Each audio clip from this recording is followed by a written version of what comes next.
Welcome, Breda. You're the Traveller Education Support Worker with the SOAR project, which is an inter-institutional collaboration on access with MTU and UCC. Maybe you could tell us something about your role. So within my role, I suppose I'm kind of a role model first and foremost for other travellers. But I suppose my main part of my job would be to act as a support for third level students and second level students as well, comes into it sometimes. We kind of go out to schools and we interact with travellers and I suppose show them different career paths and show them possibilities that they wouldn't have known would be possible for them. And inform them, I suppose, of the supports and things that are available for them if they do want to travel on to third level education. That would be the main kind of aspect of our job. Yeah. And have you come through that journey yourself? I have. So myself, I came through the Access programme in CIT at the time, now MTU. But like, I didn't think that I was going to manage to get to third level myself at all, to be honest. When you're a traveller, you're given the option to leave school when you're 16. The same option was given to me. I didn't. I stayed. And I stayed purely because the girl that I work with now, Leanne McDonough, was actually a colleague with me in MTU office.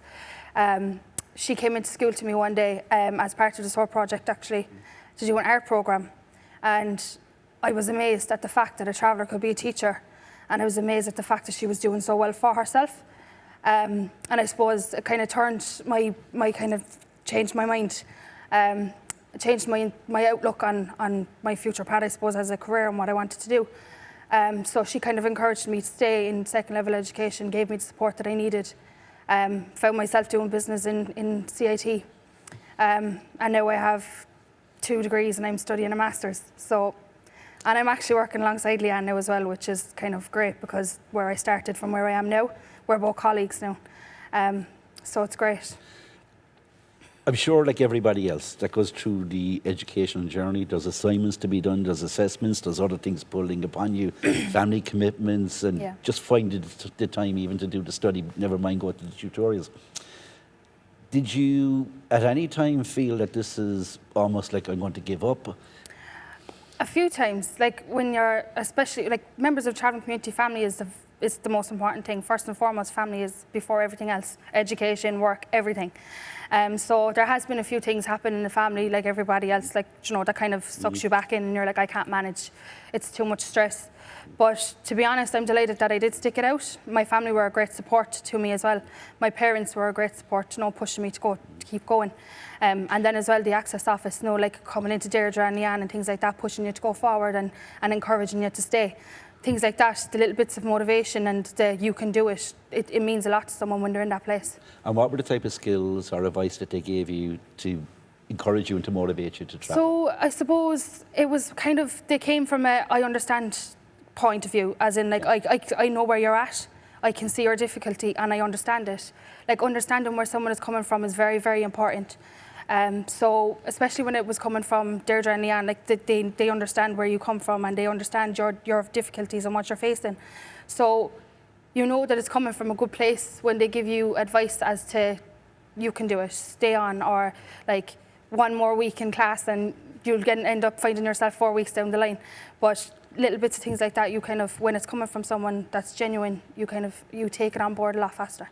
Yeah, you mentioned work experience and the opportunities that come with placements, and it's always important to have connections with industry to get those placements. In the travelling community, there's 84% unemployment, and developing connections to get access to placements with companies is always a challenge. Maybe you can tell us about how MTU is engaging with employers for the SOAR Access programme. Yeah, so for the Access programme for SOAR in MTU in the office, Leanne was liaising with an awful lot of businesses, I suppose locally and nationally, to try and see if she could secure placements specifically for traveller students. The conversations were going great. We had, I think it was like 30 odd businesses sign up in the first couple of months, which was great. And then I suppose when COVID hit, the contacts kind of fell and things like that, but conversations have been picking back up now in the last couple of months, which is great. But I suppose, like you mentioned, like with the 84% unemployment for travellers, it's not a case of not wanting to work, which is awful. It's usually a perception. There is, like, we're great with our hands as a as a community, the travellers are great with their hands. Like the traveller men can do tinsmithing, welding, absolutely anything. It's just, I suppose, the educational aspect of applying for a job is the problem sometimes. So, and like that, if you don't have a connection in a business or you don't have parents who have a connection to somebody, sometimes it's who you know and what, like, you know, to get you, push you forward. And when you don't have that, it can be a great barrier to trying to get you, even just to get you into work experience. And for an awful lot of students, we see that like when they come forward to us, they're like, I can't get work placement, so how am I supposed to get a job? And you can't argue with that because it is difficult.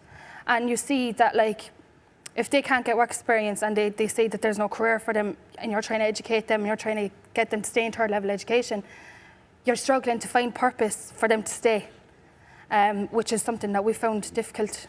So is the work placement a very important part of the learning journey? Important, is it? Yeah, very, very. If, I suppose, like myself, I did my placements in CIT and I'm still in CIT. An awful lot of travellers do work placements in NGOs and traveller organisations, but I feel like other travellers need to branch out into businesses and into other community sectors and things like that, like doctors, lawyers, all these different places. But I suppose trying to bridge the gap to get the students to be there is the problem.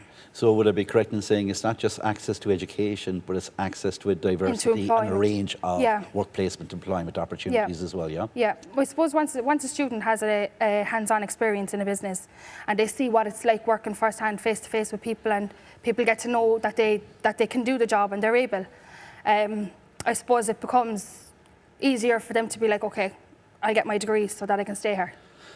Yeah. It becomes a motivation. So it's an extremely important thing. You mentioned a little while ago about the importance of mentoring and your own relationship with Leanne McDonough, who's travelled the journey before you, and who certainly seems to be a very influential person in terms of mentoring, but just as an inspiration. Could you tell us maybe more about the whole Traveller Graduate Network and how the mentoring experience works in that? So the Traveller Graduate Network is a network that was set up going on 2 years ago now. We meet very regularly, once a month for the past 2 years. But I suppose the idea behind the Traveller Graduate Network is other travellers coming together to support each other, to network, to pass jobs on, job opportunities, scholarships, if there's funding available for a certain thing that might be of interest to somebody else. It's, I suppose, just kind of the connections that we were talking about a while ago with business and work placements and things like that. I suppose I have my connections the same way you have yours. And for a traveller, if I can share my contacts with somebody else, it's extremely important that we do that, because it is hard. So that's the kind of message behind the Traveller Graduate Network, just for all travellers trying to get together and support one another more than anything. We're a bit into the new year now, so it's maybe we might missed the New Year's wish. But in terms of access for travellers, both to education and to work placements, maybe if I could get that delayed New Year wish from you, what would it be? I'd love to see more scholarships and, I suppose, more apprenticeships for travellers. I'd love to see a programme set in place where, if you have placement, we say just take social care in MTU, for example. You have a placement, you have 3 or 4 different placements throughout the duration of that course.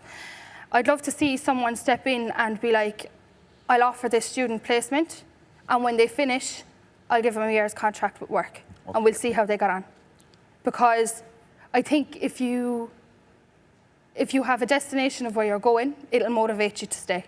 Like, if you know that you can get work placement and you do your work placement and you like it, you'll have no problem coming back to finish your degree. And if you come back to finish your degree and you understand that there's a possibility of a career or a job waiting for you at the end, then you're definitely going to stay on and finish. It's the fact of, I suppose, I could do 4 years in college and not know if I'm going to get employed. People kind of feel sometimes like it's a waste of time. So I'd love to see a lot more programs come in place of work placement, and even after college, internships and things like that. So does that kind of certainty going into the future create a motivation in the present? It does, yeah. Especially even with the men. The men are, like I said before, great with their hands, carpentry, you name it, they're brilliant, but don't want to be putting everyone in one box now either. But like, I suppose if you have, not a guarantee of a career, but I suppose an inkling that you will be employed, it's an awful lot easier. and it's a motivation more than anything. Breda, thank you so much. No problem. That was great. Thank you very Thanks. much.